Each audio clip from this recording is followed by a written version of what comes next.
Assalamualaikum warahmatullahi wabarakatuh. Saya Ayu Lestari.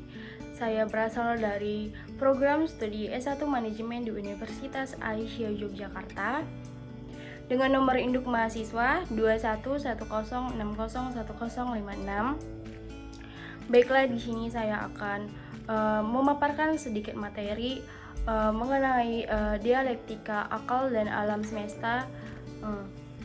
Di sini saya akan menyelesaikan tugas dari mata kuliah Islam dan Iptek. Baiklah, langsung saja saya mulai penyampaian materinya.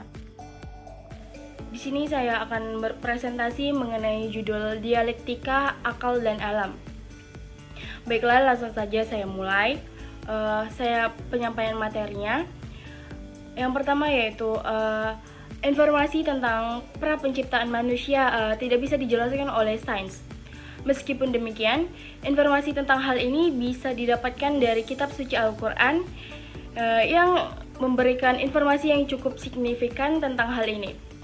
Berdasarkan Al-Quran surah Al-Baqarah ayat 30, manusia memang didesain oleh Tuhan menjadi khalifah di muka bumi.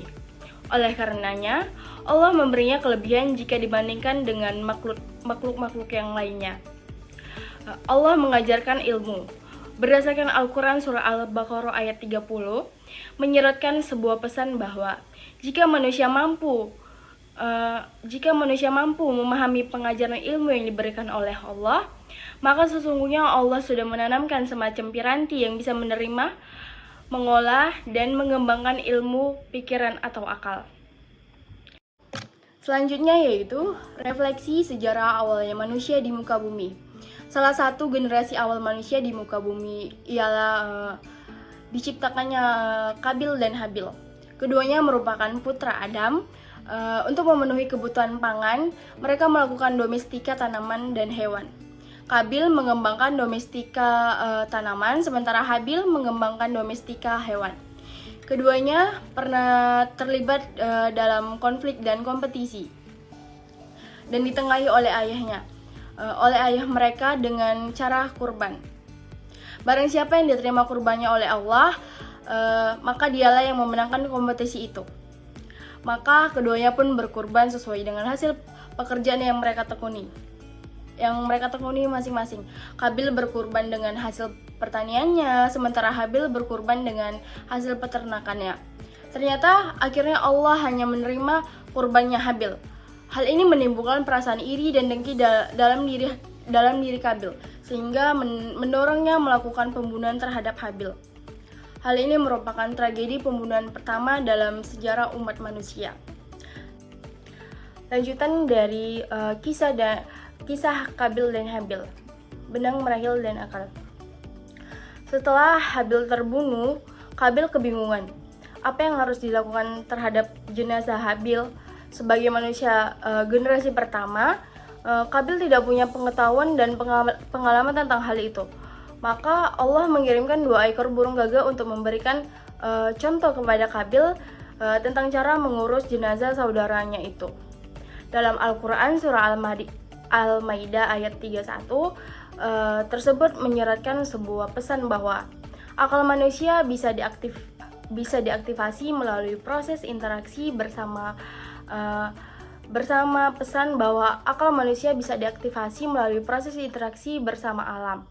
Dengan pikiran yang dianugerahkan oleh Allah, manusia bisa mengembangkan kebudayaan di muka bumi. Tentang bahasa, sistem pengetahuan, teknologi, organisasi sosial, dan sistem ekonomi dan lain-lainnya.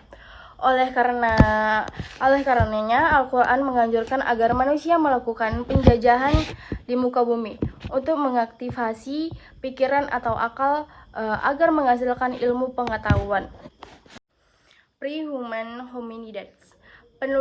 Penelusuran antropologis dan arkeologis di banyak wilayah di muka bumi menemukan adanya fosil-fosil pre-human seperti Pithecanthropus erectus, seperti Meganthropus, Homo neanderthal, Ardipithecus ramindus, dan Homo cro-magnon dan lain-lainnya.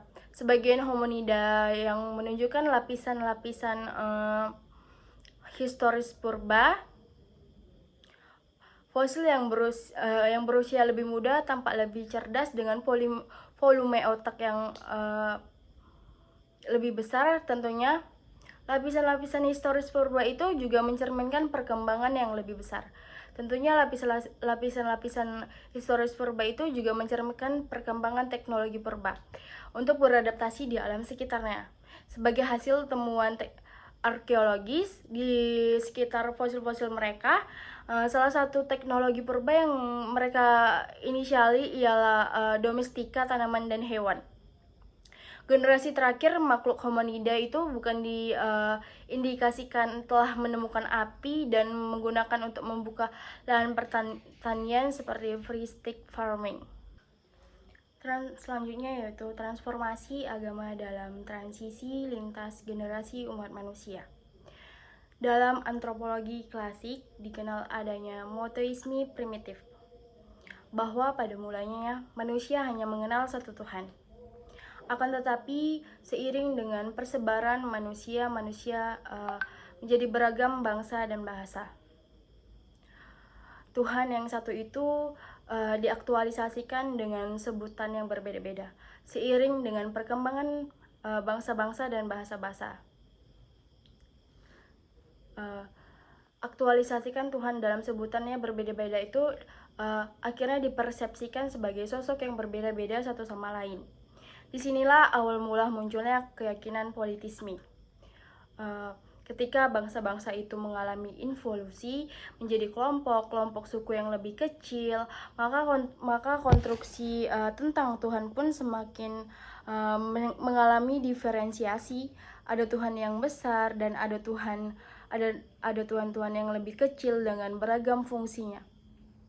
Diferensiasi politistik itu menjadi semakin liar ketika suku-suku di dunia mulai membangun kultus individu terhadap leluhur mereka.